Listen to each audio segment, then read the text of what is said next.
Struktur neraca tersebut bisa dibuat dalam bentuk berimbang antara sisi kiri, yaitu aset, dengan sisi kanan, yaitu kewajiban dan ekuitas. Kalau kita lihat dalam bentuk contoh neraca, maka akan terlihat sebagai berikut.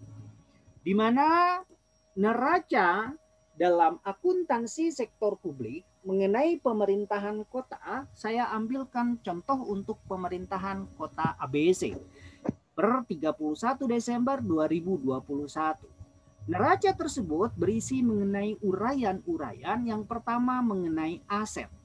Ini dituliskan mengenai jumlah aset di sisi kiri dan kewajiban di sisi kanan.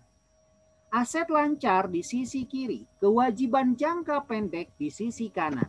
Investasi jangka panjang di sisi kiri, kewajiban jangka panjang di sisi kanan, aset tetap di sisi kiri, ekuitas di sisi kanan, dana cadangan di sisi kiri, ekuitas di sisi kanan, aset lain-lain di sisi kiri, aset lain-lain di sisi kanan, total. Tapi sebetulnya ini boleh tidak adakan karena di aset lain-lain ini kan tidak ada, karena ini kewajiban yang harus kita keluarkan. Ini boleh kita hapus saja. Jadi aset lain-lain ini hanya ada di kiri. Selanjutnya kita totalkan berapa jumlah total dari uraian sisi kiri debit dan total ekuitas sisi kanan. Setelah kita mengetahui jumlah ini, belum selesai. Ini berkaitan juga dengan neraca realisasi anggaran. Dari keterangan neraca ini, berdasarkan neraca pemerintah kota ABC di atas dapat dilihat kekayaan pemerintah daerah. Sedangkan kewajiban dan ekuitas menunjukkan sumber dana atas kepemilikan aset atau kekayaan. Kekayaan pemerintah daerah bisa berupa aset lancar, investasi jangka panjang, aset tetap, dan aset lainnya. Dalam hal ini, sumber dana untuk memperoleh aset tersebut diklasifikasikan menjadi dua sumber, kewajiban pemerintah daerah dan kekayaan bersih pemerintah daerah sendiri yang disebut dengan ekuitas. Aturan dari debit dan kredit akan membantu kita dalam mencatat informasi ke dalam buku besar atau ledger. Aturan ini dapat dipahami secara lebih mudah dengan lihat penggunaan pada akun bentuk T-account yang tercakup dalam persamaan akuntansi, di mana aktiva sama dengan kewajiban ditambah dengan ekuitas. Sekali lagi persamaannya. Kalau tadi dalam dasar akuntansi kita mengenal harta sama dengan hutang plus modal. Kalau dalam akuntansi sektor publik pemerintahan, bahasanya diganti kewajiban plus ekuitas. Maka dituliskan dalam T-account aktiva di sisi kiri debit untuk penambahan, di sisi kanan kredit untuk pengurangan. Kalau ada pemasukan dari pemerintahan pusat, maka kita masukkan ke debit. Karena dia akan bertambah. Tapi ketika ada pengeluaran, kita masukkan di sisi kanan untuk kredit. Saldo, ekuitas harus seimbang. Antara debit, kredit harus seimbang. Debit, selain aset yang kita masukkan tadi, penambahan pajak, penambahan pendapatan daerah bisa kita masukkan ke dalam sisi kiri debit dari T-account. Gampangnya seperti itu. Dan kalian sudah mempraktekkan itu mengenai T-account, debit dan kredit. Aturannya dalam akun dari persamaan akuntansi di atas, aturan debit dan kredit untuk aset berlawanan arah dengan kewajiban dan ekuitas. Apabila suatu akun aset bertambah, maka akun tersebut didebit. Ingat ya, bila bertambah, ada pemasukan bertambah, ini jumlah pemasukan harta, berarti didebit. Dan untuk kredit, aset berlawanan arah dengan kewajiban ekuitas. Maka jika berkurang, akun yang bersangkutan dikredit. Sebaliknya, untuk akun kewajiban dan ekuitas di kredit untuk penambahan dan debit untuk pengurangan. Maka saldo akan terlihat menjadi saldo normal atau normal balance. Karena seperti kita ketahui, aturannya bahwa saldo dengan pemasukan ini harus seimbang. Dikatakan sebagai normal balance. Dari suatu akun, normal balance ini dikatakan sebagai laporan yang normal adalah posisi yang bertambah menurut aturan debit dan kredit.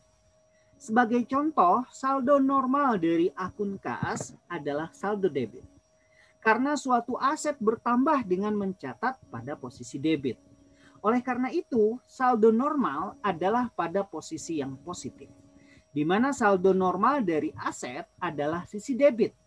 Sebaliknya, kewajiban dan ekuitas mempunyai saldo normal pada sisi kredit atau disebut akun bersaldo kredit. Saldo normal dari akun neraca digambarkan sebagai berikut. Rumusnya sama, aktiva kewajiban, akun kewajiban ditambah dengan akun ekuitas. Maka terlihat dalam saldo neraca aktiva, saldo debit di kiri.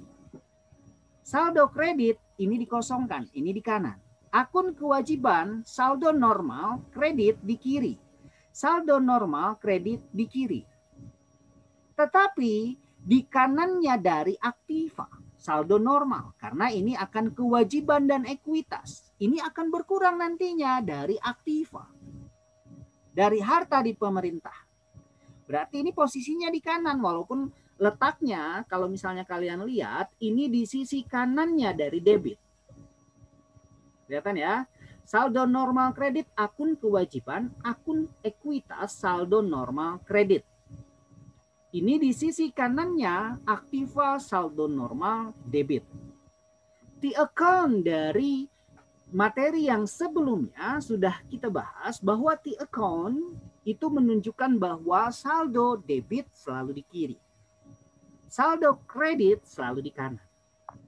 Pemasukan selalu di debit. Pengeluaran selalu di kredit. Gitu ya. Akun ekuitas biasanya terdiri atas beberapa account. Setiap akun ekuitas akan mempunyai saldo normal pada sisi kredit. Apabila akun tersebut merupakan unsur penambahan dalam ekuitas, yaitu pendapatan, apabila suatu akun merupakan unsur pengurangan dalam ekuitas, maka akun ini akan mempunyai saldo normal pada sisi debit. Misalnya, akun beban. Kita lihat saja pada contohnya langsung. Di mana dia mencontohkan, sebagai contoh, akun kas dari suatu entitas dengan bentuk T-table atau bentuk akun model T, kas, sisi kiri selalu debit, sisi kanan selalu kredit. Dengan catatan, pencatatan account, media atau formulir utama yang dipakai untuk tujuan pengikhtisaran transaksi adalah account. Media ini berguna untuk mencatat secara lengkap perubahan yang terjadi dalam aset kewajiban atau ekuitas tertentu selama satu periode. Kelompok akun yang digunakan dalam suatu organisasi disebut buku besar atau ledger. Daftar dari akun yang ada dalam entitas disebut daftar akun chart of account atau COA. Ini dikatakan juga sebagai kode dari referensi. Akun-akun ini biasanya disajikan dalam daftar tersebut lengkap dengan nama dan nomor kode account-nya. Dengan menggunakan akun, maka informasi dapat diperoleh pada saat dibutuhkan dan laporan keuangan dapat disusun dengan tempat waktu. Bentuk akun yang paling sederhana dan paling banyak digunakan adalah bentuk T-account. Bentuk akun ini terdiri atas 3 bagian. Yang pertama, nama akun dari masing-masing unsur aset, kewajiban, dan ekuitas. Diletakkan di atas garis horizontal pada huruf T Yang kedua sisi kiri, yang ketiga sisi kanan dari huruf T. Maka terlihat seperti ini, sisi kanan dan sisi kiri. Akuntansinya sama dengan akuntansi biasa yang sering kita pergunakan dalam akuntansi sehari-hari. Cuman kalau di sini ada peraturan pemerintah yang terjadi. Sisi kiri dari akun disebut sisi debit dan sisi kanan disebut sisi kredit. Bentuk akun lainnya yang lebih informatif dan lebih lengkap adalah bentuk 4 kolom. Tadi sudah 2 kolom, sekarang bertambah jadi 4 kolom. Bentuk 4 kolom ini digunakan dalam praktik pengembangan dari akun bentuk T-account atau 2 kolom. 2 kolom tambahan diperlukan untuk menunjukkan saldo jumlah debit dan saldo jumlah kredit dari setiap account. Maka akan terlihat account T-table tadi menjadi account 4 tabel, 4 account. Akan terlihat bentuk dari 4 table ini atau 4 account table ini ditunjukkan pada contoh berikut. Terdiri dari tanggal, keterangan, referensi atau COA tadi, kemudian nomor account ini menunjukkan debit, kredit, dan saldo. Apabila tanggal 7 Desember diketahui ada penambahan sebesar 8 juta rupiah, kita masukkan pada kredit. Mohon maaf, maksud saya pada debit. Kemudian di saldo kita tambahkan juga di debit 8 juta rupiah. Karena dari akun ini saldo ini harus berimbang atau harus sama. Paham ya? Yang kedua ada transaksi tanggal 8. Kita kasih kode J1 juga. Ada pemasukan sebesar 6 juta rupiah. Maka di debit kita masukkan juga 14 juta rupiah. Kenapa 14 juta rupiah? Karena sebelumnya ada debit 8 juta.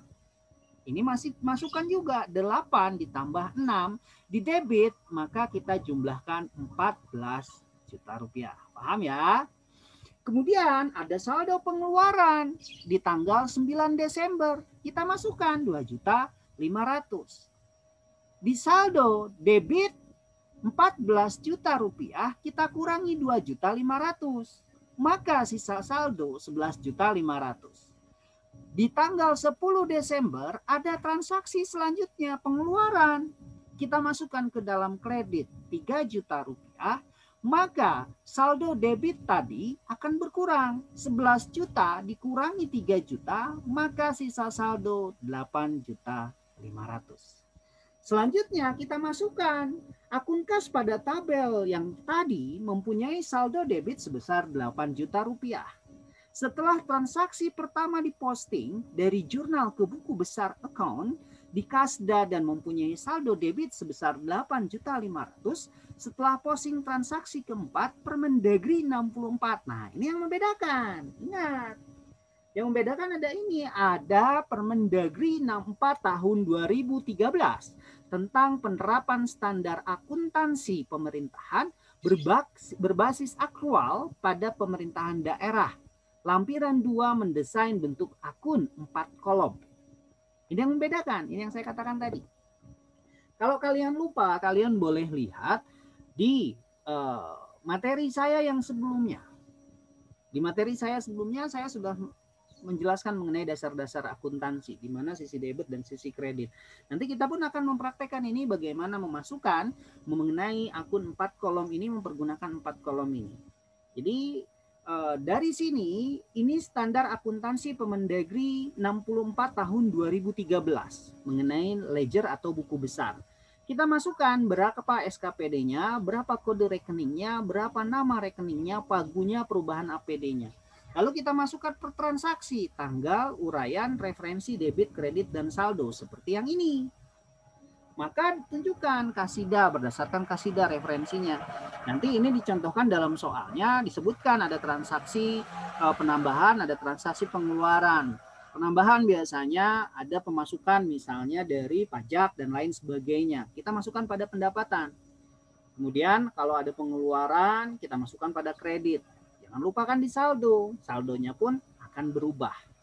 Sampai di sini, ada yang ingin ditanyakan terlebih dahulu mengenai persamaan akuntansi atau dasar akuntansi pencatatan transaksi pemerintah.